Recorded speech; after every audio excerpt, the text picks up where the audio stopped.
I know you're there, Da, Hannah said without turning around. You can come out now. The older Taja looked alarmed, their golden eyes widening. They reached for weapons, but Hannah stopped them with a gesture. Day stepped out from his hiding place. You knew I would follow you. I counted on it, Hannah replied. You needed to see this place for yourself, to understand what's at stake. Day pointed at the massive device. I understand enough. You're planning to sacrifice your entire race to save humans. Why would the Taja agree to this? The oldest Taja stepped forward. Unlike the others, his eyes were dimmer, his face lined with age. Because we have no choice. The Devourers cannot be defeated by conventional means. We fought them for centuries before finding this solution. But why save humans instead of yourselves? Dai asked. Hannah's expression softened. Because humans have something the Taja lost long ago. Adaptability. The ability to change and grow stronger. Our race is dying, Da. Even without the Devourers, we would not survive another 1,000 years. So this war, all the human colonies you destroyed, it was all to prepare for this moment. Day's voice was angry now. We didn't want war, Hannah insisted. We needed resources to build this device. We tried to negotiate, but your leaders refused. Some colonies resisted when we tried to evacuate them before mining their planets. Day looked at the simulation again. The barrier would protect Earth and all major human colonies. Millions of Taja would die to save billions of humans they had been fighting. There must be another way, he said finally. A way to save both races. The elderly Taja shook his head. We have searched for generations. This is the only path. No, Daz said firmly. It's not. He stepped toward the control panel. The Taja guards moved to stop him, but again Hannah waved them back. Let him try, she said. This is why I brought him here. Dai placed his hands on the panel. The scar on his cheek began to glow with the same golden light as Hannah's eyes. His connection to the Taja technology had grown stronger since his childhood. Through it, he could feel the station's systems, the weapons design, its purpose. Your scientists built this based on precursor technology. The same technology that changed us, Dad said as his fingers moved across the controls. But you're using it wrong. It wasn't designed to sacrifice one race for another. Images and knowledge flowed through his mind. Ancient designs, forgotten purposes. The crystal Hannah had taken from the cave so long ago was only one piece of a larger system. The precursors didn't believe in sacrifice, Dai continued. They believed in symbiosis, different species working together, becoming stronger through connection. His hands moved faster, making changes to the weapon's programming. The simulation on the screen changed. Now it showed something new. A network connecting human and Taja worlds, sharing energy rather than consuming it. What are you doing? The elderly Taja asked, his voice filled with wonder. Changing the equation, Dai answered. Instead of the Taja dying to save humans, both races will share the burden and the protection. Hannah stepped closer, watching his work. This could kill you, Da. The neural load is too much for one mind to handle. Then help me, he said, looking into her golden eyes.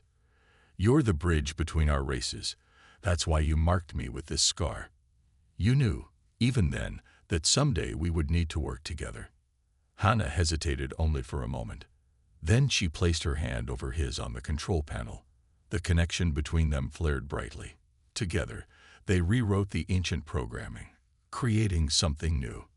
The massive device in the center of the room began to change. The purple energy shifted, taking on new patterns. The station trembled around them. Will it work? One of the Taja asked nervously. We're about to find out, Day replied. The scar on his cheek glowed brighter, matching the light in Hannah's eyes. What had once divided them now united them. Through their connection, human innovation merged with Taja knowledge. As the device reached full power, Day realized that his encounter with Hannah in that cave had never been an accident. The precursors had designed their technology to find those who could bridge differences, who could find unity where others saw only conflict. Together, Hannah whispered as the new defense network activated, spreading outward to protect both their peoples from the approaching darkness. Day nodded, feeling the connection between them strengthen. Together, the alarm sounded at midnight. Da was already awake, sitting in his quarters and thinking about Hannah's words. Red lights flashed in the hallway. Commander Da to the security center immediately, called a voice over the speaker. When he arrived, Admiral Park was waiting. His face was grim. "She's gone," the admiral said. "3 guards are dead. She took one of our small ships." Day nodded. He had expected this. "Did you place the tracker on her ship as I asked?" The admiral looked surprised. "Yes. How did you know she would escape?" "Because I saw the device she was carrying," Dad explained. "She wanted me to see it. This was always her plan. Show me the truth, then escape. She knows I'll follow her." "Follow her?" "That's exactly what she wants." Admiral Park objected. Day touched the scar on his cheek. "I need to see for myself, sir. If what she showed me is true, we don't have much time." After hours of argument, the admiral agreed to Dad's plan. Dad would take a single ship, the most advanced vessel they had, built with Taija technology. He would follow Hannah's signal alone, deep into enemy territory. "This is likely a one-way mission," Admiral Park warned as Dad prepared to leave. "If you find proof about these devourers, use this emergency beacon. It will send your data back to Earth, even from Taija space." Day took the small device. "I'll be back, sir," with answers. His ship left Earth's orbit at dawn. The tracking signal led him through 3 star systems, deeper into space than humans had ever explored. He avoided Taija patrols, using his connection with the ship to sense them before they detected him. On the 4th day, the signal stopped moving. Da found himself at the edge of a massive asteroid field. Hidden among the rocks was the largest space station he had ever seen. It was built in the Taija style, with dark metal and purple lights, but much older than their ships. Parts of it looked ancient. "This must be their main base," Da whispered to himself. "But how do I get inside?" He studied the station from a safe distance. Supply ships came and went regularly. Using his ship's systems, Da analyzed their movement patterns. There was a brief window every 6 hours when the station's defenses focused on the main entrance, leaving smaller service docks less protected. Day guided his ship toward one of these docks during the next window. His vessel was small enough to look like a Taija maintenance craft. As he approached, the station's computer systems connected with his ship automatically. This was the moment of greatest danger. If the station detected a human craft, it would destroy him instantly. But Day's ship had been rebuilt with Taija parts, and Da himself was changed, his mind partly connected to their technology through the scar Hannah had given him. He closed his eyes and focused on that connection, willing the station to see his ship as one of their own. The docking clamps engage. He was in. Day moved quickly through the service tunnels, avoiding Taija workers. His stolen uniform helped him blend in, but he kept his face hidden. The station was huge, with thousands of Taija moving through its corridors.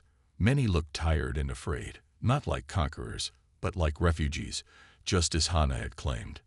Using the mental connection, Dai could sense where Hannah had gone. He followed her path to the center of the station. There he found a massive circular chamber. In the middle stood a device unlike anything he had ever seen. It glowed with energy, pulsing like a heartbeat. Hannah stood before the device, speaking with 3 older Taija. Their faces looked more alien than hers, with gray skin and large golden eyes. They wore no armor, only simple robes with ancient symbols. Da hid behind a column, close enough to hear their conversation. They spoke in the Taija language, but somehow Da could understand parts of it through his connection. "The weapon is ready," one of the older Taija said, "but the price is high." "We have no choice," Hannah replied. "The devourers will be here soon." And the human? Another asked. Will he help us?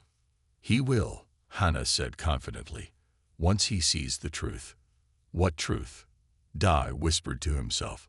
He moved to get a better view of the device. As he did, his hand touched a control panel on the wall. Instantly, a large screen activated, showing a simulation of the weapon's effect. Dai's blood went cold as he watched. The weapon wouldn't just shield planets from the Devourers. It would sacrifice the Taija themselves, converting their entire population's life energy into a massive barrier. The Taija would die to save others, and they had chosen which planets to save. All human worlds were protected in the simulation. All Taija worlds were not. Hannah opened her golden eyes slowly. She was in a plain room with white walls. No windows. One door.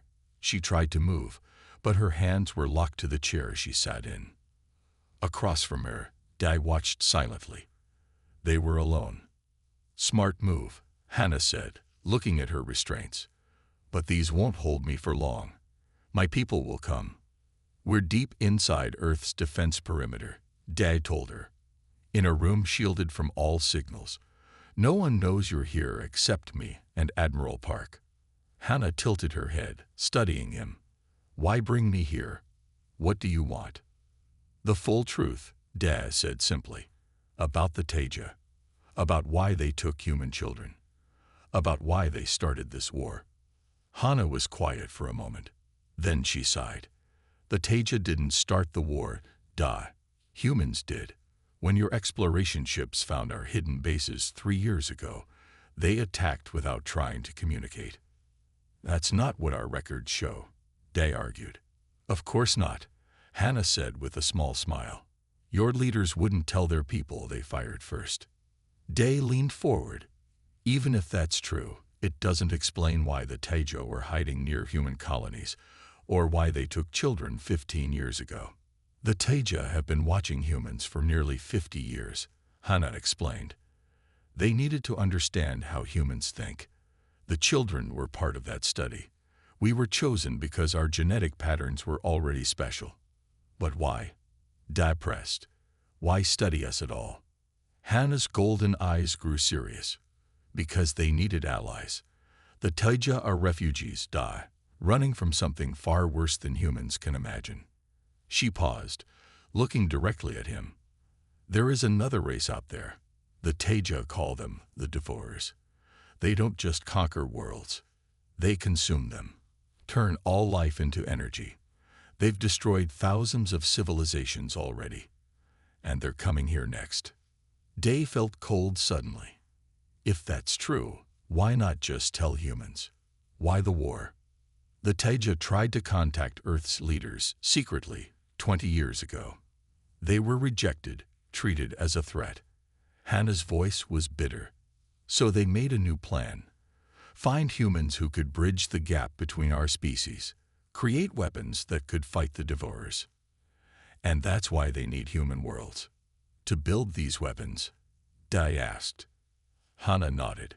The Taija have technology, but human worlds have resources they need, minerals that don't exist in their home systems.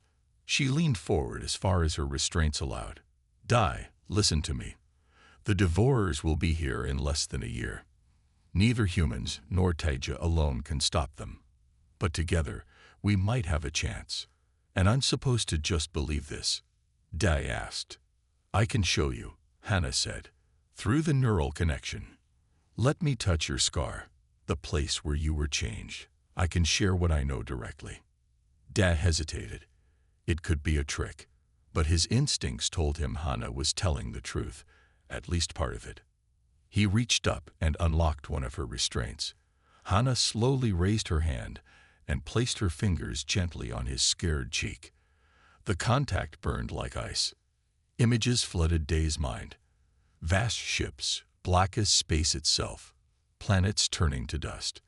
The Taija fleet running, hiding, searching for help. And behind it all, a sense of time running out. When Hannah pulled her hand away, Dai was breathing hard. Now you know, she said softly.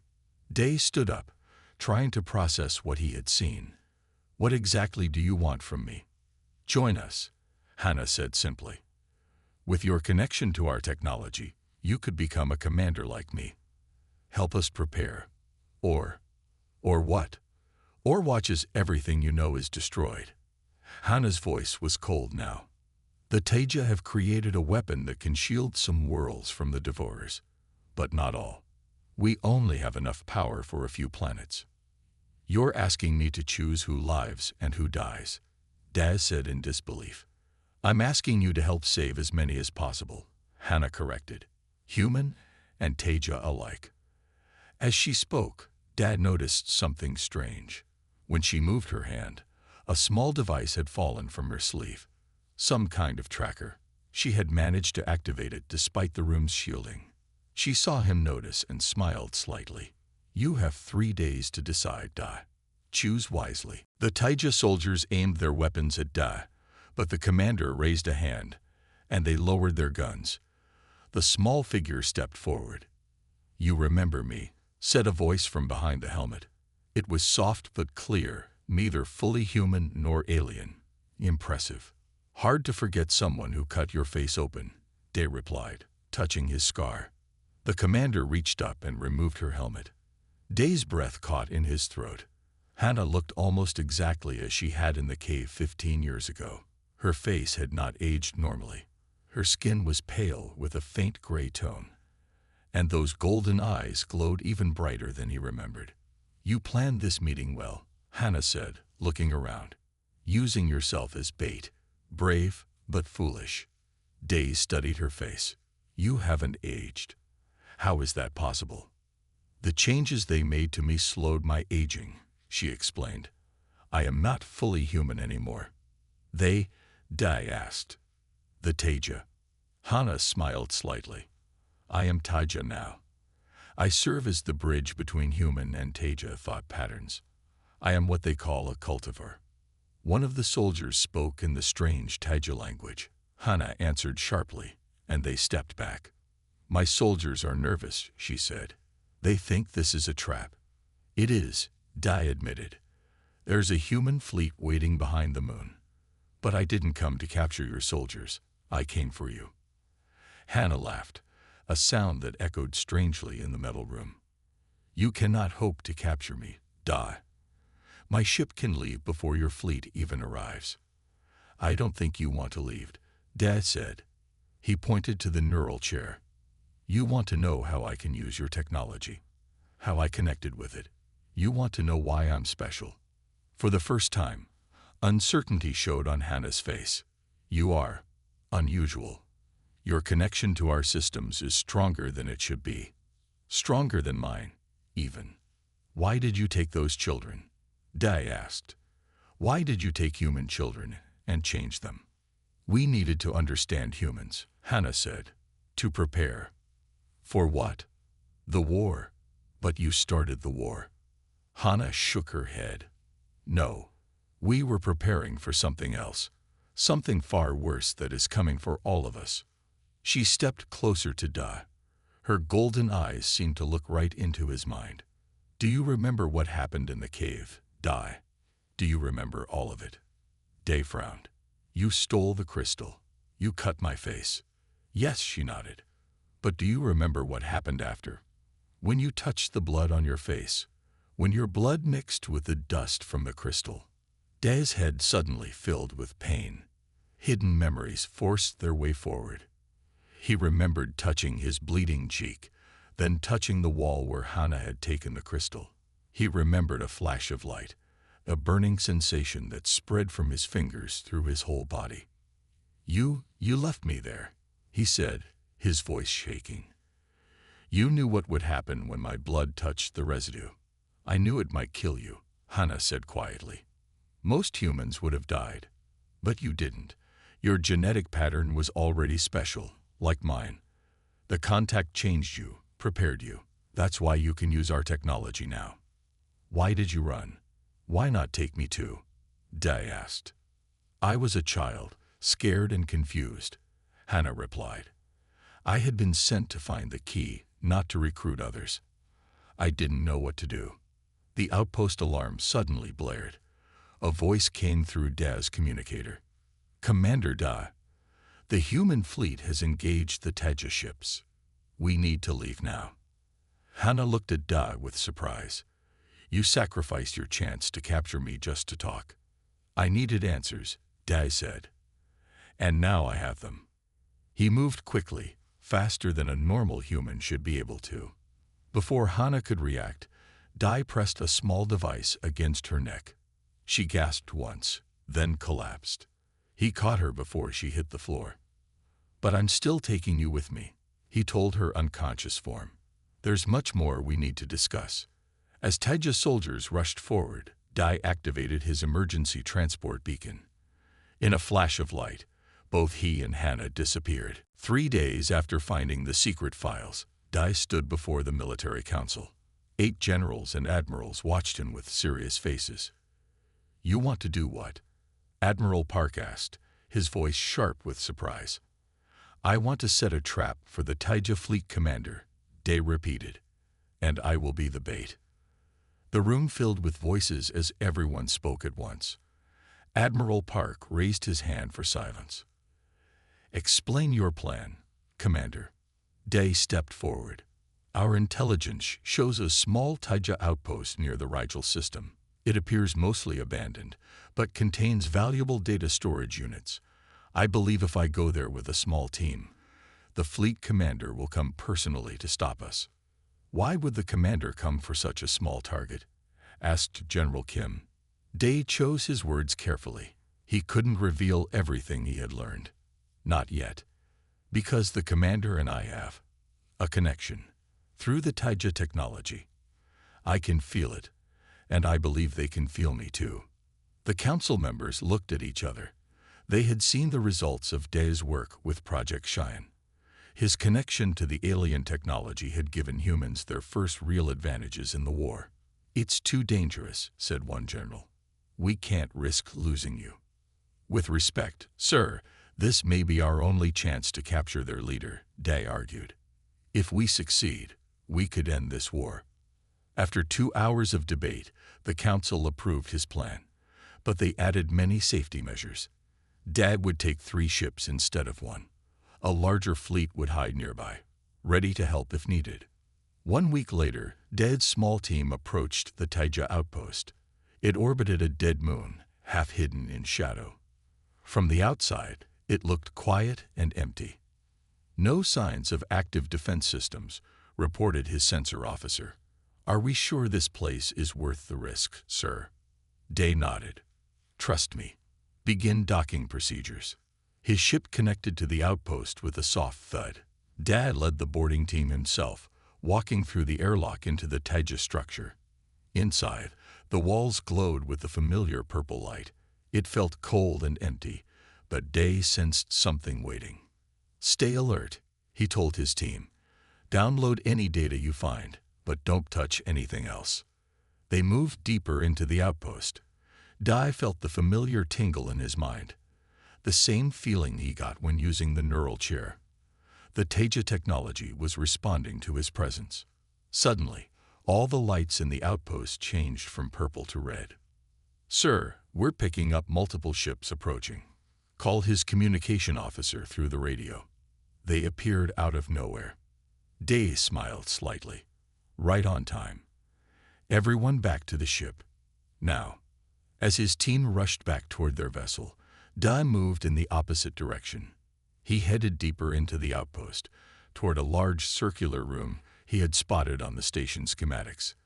The room was empty except for a single chair in the center, similar to the neural chair at Project Cheyenne, but more advanced.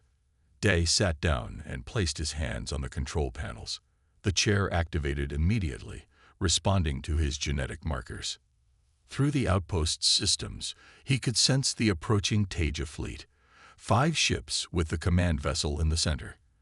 And aboard that ship, a mind he recognized somehow, focused entirely on him. I know you can feel me too, Da whispered. Come and find me, Hana. He waited calmly as alarms blared around him. His team had returned to their ships as ordered. The backup human fleet was moving into position, hidden behind the moon. Everything was ready. The outpost shook as a ship docked forcefully to its main entrance.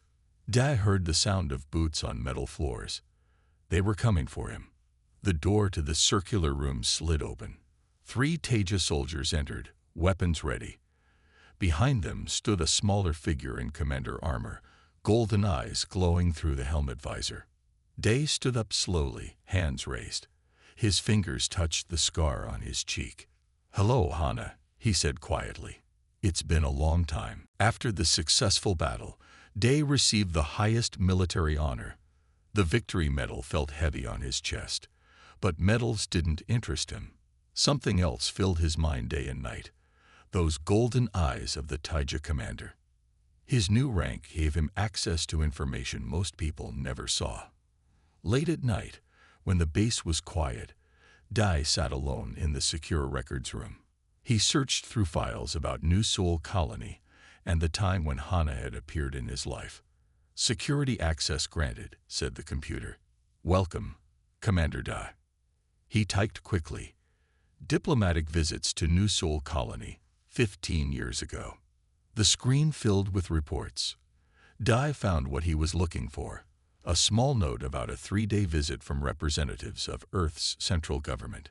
The family names were listed. Ambassador Jin, his wife Dr. Su, and their daughter Hana. Dai's heart beat faster. So she had been real, not just a childhood memory. He typed another search.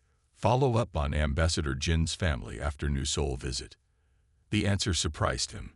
The official record showed the family had returned to Earth, but a small note, marked highly classified, caught his eye. "Ship never arrived at destination. No trace found." Dai dug deeper. He found more reports about missing diplomatic families from that same time period. 7 families in total had disappeared while traveling between colonies. All had children between the ages of 8 and 12. Then he found something that made his blood run cold. A research study on the missing children, conducted in secret. It showed that all 7 had unusual genetic markers, the exact same markers that made Da compatible with Taija technology. "What were you looking for in that cave, Hana?" he whispered to himself. Dai accessed the Project Science files next. He found the original report about the alien technology they had captured, the piece that had led to the creation of the neural chair he used. The report contained images of the device. Dai froze. It was a small crystal shaped like a teardrop, exactly like the one Hana had stolen from the cave all those years ago. The report called it a neural key that could unlock advanced functions in Taija systems. Scientists believed it was part of a larger technology left by an even older civilization, what they called the precursors. Suddenly, a new file appeared on his screen. He hadn't searched for it. Someone had just sent it directly to his terminal. The file was titled simply, "The Cultivar Program." Dai hesitated, then opened it. Inside was a single video. It showed a sterile white room with strange equipment. 7 human children lay on medical tables, connected to machines. Among them, he recognized Hana. She looked asleep but in pain. Tall figures moved around the room. They wore the same armor as the Taija fleet commander, but their helmets were removed. Dai saw their faces clearly for the first time. They looked almost human, but their skin had a gray tone. Their eyes were too large, all with the same golden color as Hana's. One of them spoke in a strange language, pointing to the children. The video had a translation. "The human genetic modifications are proceeding as planned. These subjects will serve as the perfect bridge between our minds and theirs. When they mature, they will help us understand our enemy completely." The video ended abruptly. Dai sat in silence, trying to make sense of what he had seen. Were the Taija experimenting on human children, turning them into something else? But one detail didn't fit. The Taija had only appeared 5 years ago. This video was from 15 years in the past. How could they have taken human children before anyone knew they existed? A message appeared on his screen. "Now you begin to understand. Not everything is as it seems, Commander Dai." The message had no sender. The computer couldn't trace its origin. Dai touched the scar on his cheek. For the first time, he wondered if Hana had really meant to hurt him that day, or if something else had happened in that cave, something he didn't fully remember. "I will find you," he promised quietly, "and I will learn the truth." 6 months had passed since Da joined Project Cheyenne. His life had changed completely. Every day, he spent hours in the special chair, letting his mind connect with the Taija technology. It hurt at first, like fire in his brain. Now, he barely noticed the pain. The connection gave him new abilities. He could think faster. His hands moved with perfect control. When he flew his new ship, built with parts of Taija technology, he could almost feel the enemy's moves before they happened. Today, Dai stood tall in his black commander uniform. The silver stars on his collar showed his new rank. Admiral Park had promoted him last week after his squadron destroyed a Taija weapons facility without losing a single ship. "Commander Dai," said Admiral Park, "please join us in the war room. We have important information to share." Day followed the Admiral through the steel doors of the main command center. Inside, 20 high-ranking officers sat around a large table. Their faces were serious. "We've captured new footage," said General Kim, a stern woman with gray hair. "For the first time, we have images of the Taija command." The lights dimmed. A screen on the wall showed a recording from a spy drone. The video was blurry but showed the inside of a Taija ship. Dark figures moved around control panels similar to the chair Dai used. Then the camera focused on one figure standing apart from the others. This one was smaller than the rest. They wore armor that matched their ships, dark gray with purple lines. Their helmet covered their face completely, except for a viewing panel where 2 eyes glowed a bright golden color. Day felt his heart stop. Golden eyes, just like the girl from his childhood, just like Hana. "This is their fleet commander," General Kim explained. "Our intelligence suggests this leader plans all major attacks personally. They have never been seen before last week." "How do we know it's human?" asked another officer. "We don't," replied the general. "But the size and movement patterns suggest it could be. Either way, this commander is their most valuable asset." Day barely heard the rest of the meeting. His mind kept returning to those golden eyes. It couldn't be her. It couldn't be Hana. That was 15 years ago, on a small colony far from here. Just a strange coincidence. 2 days later, Dai led the largest attack force humans had ever assembled. 50 fighters surrounded his command ship as they approached the Taija supply base, hidden in an asteroid field. Their mission: destroy the base and cripple Taija operations in this sector. "All ships in position," reported his second-in-command. "Waiting for your orders, sir." Dai closed his eyes for a moment. Through his connection with the ship, he could sense the layout of the enemy base. Something felt wrong. It was too quiet, too empty for such an important facility. "Change of plans," he said suddenly. "Squadron 2 and 3, hold position. Squadron 1, follow me in. Everyone else, prepare to retreat on my signal." His officers looked confused but followed orders. Day guided his ship through the asteroids, approaching the base from an unexpected angle. As they got closer, his suspicions were confirmed. The base was nearly empty.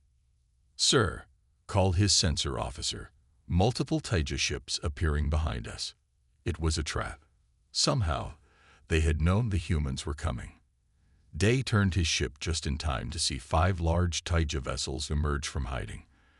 At the center was a command ship he had never seen before, larger and more advanced than any they had faced. On the main screen, a transmission appeared. The Taija fleet commander stood looking directly at them, golden eyes glowing through the helmet. "All ships, execute pattern Sigma," Dad ordered. It was a maneuver they had never practiced, one he created just moments ago. His squadron responded instantly, spinning their ships in a complex formation that confused the Taija targeting systems. They fired their new weapons, human technology enhanced with Taija designs. The enemy didn't expect this. 2 of their ships exploded immediately.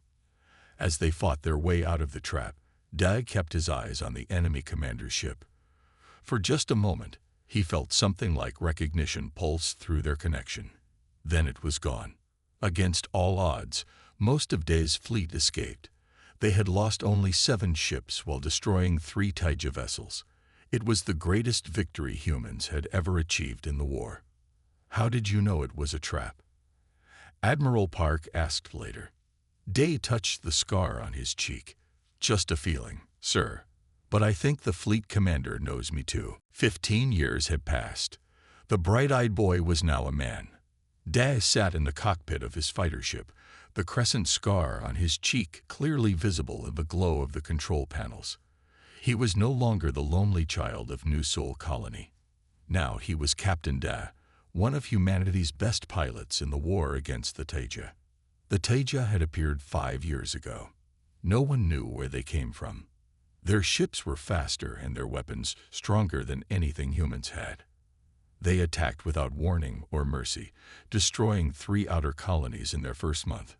Day checked his ship's systems one last time. Around him, 20 other fighters prepared for battle. Through the main window, he could see the blue planet Chiron below. The Taija fleet was approaching. It was the 3rd attack this month. All pilots ready, came the command over the radio. Taija ships entering attack range in 3 minutes. Day took a deep breath. Each time he faced the enemy, he wondered if it would be his last fight. So far, his quick thinking and natural flying skills had kept him alive when many others have fallen. Squadron 6, follow my lead, he said calmly to his team. Remember the plan. Stay in formation until my signal. The enemy ships appeared suddenly, as if stepping out of nowhere.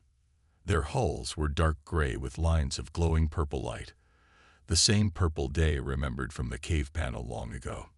He pushed the memory away. Now was not the time for distractions. Engage, ordered the commander. The space around Chiron exploded into chaos. Human fighters darted between the larger Taija ships, firing whenever they found an opening. The enemy's strange energy weapons cut through the darkness, claiming 2 human ships in the first minute. Day led his squadron in a tight formation, moving in patterns he had designed himself. The Taija seemed confused by their approach, unable to predict their moves. Now, Da commanded. His squadron broke apart, each ship targeting a different section of the main Taija vessel. Day flew directly at the ship's command center. His fingers moved across the controls with perfect confidence. He released his weapons at exactly the right moment, watching as they struck their target. The Taija ship's lights flickered. For a moment, it seemed like they had succeeded. Then, the enemy vessel released a pulse of energy that no one had seen before. Day's controls went dead. His ship spun out of control, heading toward the planet below. As emergency systems tried to restart, Day noticed something strange. The purple light from the Taija ship seemed to follow him, wrapping around his vessel. But instead of destroying his ship, it seemed to be scanning him. The light pulsed once, twice, then disappeared. Suddenly, his controls came back online. Da pulled up just in time to avoid crashing. When he returned to the human fleet, the battle was over. Both sides had retreated with heavy losses, but Admiral Park was waiting for him with an unusual look on his face. "Captain Da," the Admiral said, "something happened out there. Our sensors detected an energy pattern we've never seen before, focused entirely on your ship." Day nodded. "I felt it, sir. It was like it was looking at me." Admiral Park's expression grew more serious. "Come with me. There's something you need to see." They walked through restricted areas of the base that Da had never entered before. Finally, they reached a heavily guarded door marked Project Shan, authorized personnel only. Inside was a laboratory unlike anything Da had seen. Scientists worked around strange equipment. In the center of the room was a device that made Da stop in his tracks. It looked like a pilot's chair, but built with the same materials as Taija ships, complete with the purple lighting. 3 months ago, we captured a small piece of Taija technology, Admiral Park explained. We've been trying to understand it, but it wouldn't respond to anyone, until today. When that energy scanned you during battle, this chair activated for the first time. A scientist approached them. Captain, we believe certain humans have genetic markers that can interface with Taija technology. You appear to be one of them. Perhaps the strongest match we found. Admiral Park placed a hand on Da's shoulder. You've been chosen, Captain. If you're willing, you might be the key to turning this war around. Da stared at the chair, the purple light reflecting in his eyes. Somehow, he felt like his encounter in that cave 15 years ago had been leading to this moment all along. The sun was setting over New Sol Colony. Orange light fell across the metal domes and garden fields. 10-year-old Da walked along the edge of the energy barrier that kept the colony safe. He was small for his age, with dark hair that fell across his eyes. Da liked being alone. The other children played noisy games in the colony center. He preferred to explore. Every day after school, he went to the same spot in the barrier where a small gap appeared for exactly 6 minutes. The colony adults didn't know about this gap. Da had found it 3 months ago when chasing a strange insect. Today, he slipped through the gap as soon as it opened. The air outside the barrier felt different, cooler and full of strange smells. Da took a deep breath and smiled. This was freedom. He followed his usual path through the tall purple grass toward the hills. The twin moons were just becoming visible in the darkening sky. Da knew he had 2 hours before his parents would look for him. "What are you doing outside the barrier?" a voice suddenly asked. Da jumped and turned around. A girl stood watching him. She looked about his age, but carried herself like someone older. Her black hair was tied back neatly, and she wore the clean white clothes of the diplomatic families who sometimes visited New Sol. But what caught Da's attention were her eyes, a strange golden color that seemed to glow in the fading light. "I'm exploring," Da said simply. "Who are you?" "I haven't seen you before." "I'm Hana. My parents are visiting your colony for the trade meeting." Her voice was calm and measured, not like other children. "You shouldn't be outside. It's not safe." Da felt a flash of annoyance. "I come out here all the time. Nothing bad has ever happened." Hana studied him with those unusual eyes. "What have you found out here?" Something in her tone made Da want to impress her. "I found something amazing. Want to see?" Without waiting for an answer, he turned and began walking toward the hills. After a moment's hesitation, Hana followed. They climbed for 20 minutes until they reached a narrow opening in the rocks. Da crawled inside, and Hana came after him. The cave widened into a small chamber.